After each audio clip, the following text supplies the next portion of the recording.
আমিষ দুধ নিয়েই তৈরি হয়েছে যত গন্ডগোল।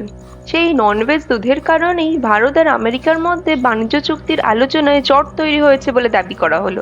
এই আমিষ দুধ ব্যাপারটা কি?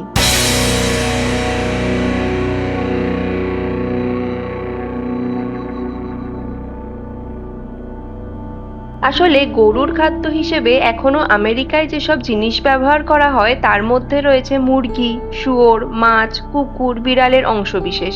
ব্যবহার করা হয় ঘোড়ার চর্বি আর রক্ত। মূলত প্রোটিনের জন্য সেই সব খাদ্য ব্যবহার করা হয়। সেই বিষয়টি নিয়ে মার্কিন সংবাদ মাধ্যমেও খবর প্রকাশিত হয়েছিল। আর ঠিক সেই জায়গাতেই আপত্তি রয়েছে ভারতের। বেশিরভাগ ভারতীয় সাধারণত দুধকে নিরামিষ হিসেবে বিবেচনা করে থাকেন।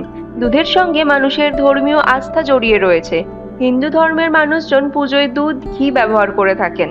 সেই পরিস্থিতিতে দাঁড়িয়ে ভারত স্পষ্টভাবে জানিয়ে দিয়েছে যে মাংস বা রক্তের মতো প্রাণীজ জাতীয় পণ্য খাওয়ানো গরু থেকে প্রাপ্ত দুধ বা দুগ্ধজাত পণ্যকে ভারতে ঢুকতে দেওয়া হবে না। ভারতে গরুকে যেমন খাওয়ানো হয় সেরকম গরু থেকে প্রাপ্ত দুধ বা দুগ্ধজাত পণ্যকেই ভারতে ঢুকতে দেওয়া হবে, তবে সেজন্য পর্যাপ্ত সার্টিফিকেটও থাকতে হবে।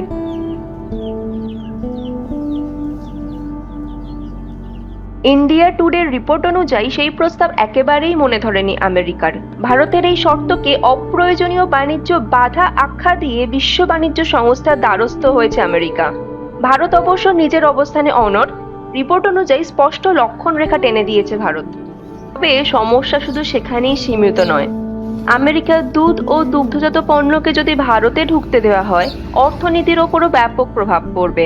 বিশেষজ্ঞদের মতে আমেরিকার শর্তে ভারত যদি রাজি হয়ে যায় তাহলে সস্তায় ভারতের বাজারে মার্কিন দুগ্ধজাত দ্রব্য পাওয়া যাবে, আর সেক্ষেত্রে ভারতের কৃষকরা জোরদার ধাক্কা খাবে। স্টেট ব্যাংক অফ ইন্ডিয়ার অনুমান, আমেরিকাকে যদি দুগ্ধজাত পণ্য রপ্তানি করতে দেওয়া হয় তাহলে বার্ষিক 1,00,000 কোটি টাকার মতো লোকসান হবে। তাই যা করতে হবে সেটা অত্যন্ত ভেবেচিন্তে করতে হবে ভারতকে।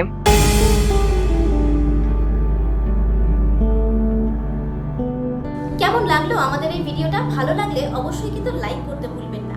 রোজকার নানা রকমের খবর, সেলিব্রিটিদের আপডেট, সঙ্গে নানা অজানা কাহিনী, জ্যোতিষশাস্ত্র, এমনকি স্বাস্থ্য সংক্রান্ত টিপস সমস্ত কিছুই পাবেন আমাদের এই ইউটিউব চ্যানেল দেশ দ্য সার্চে। সঙ্গে কিন্তু সাবস্ক্রাইবও করে রাখুন। আরও পরবর্তী ভিডিও দেখার জন্য বেল আইকনেও ক্লিক করতে ভুলবেন না।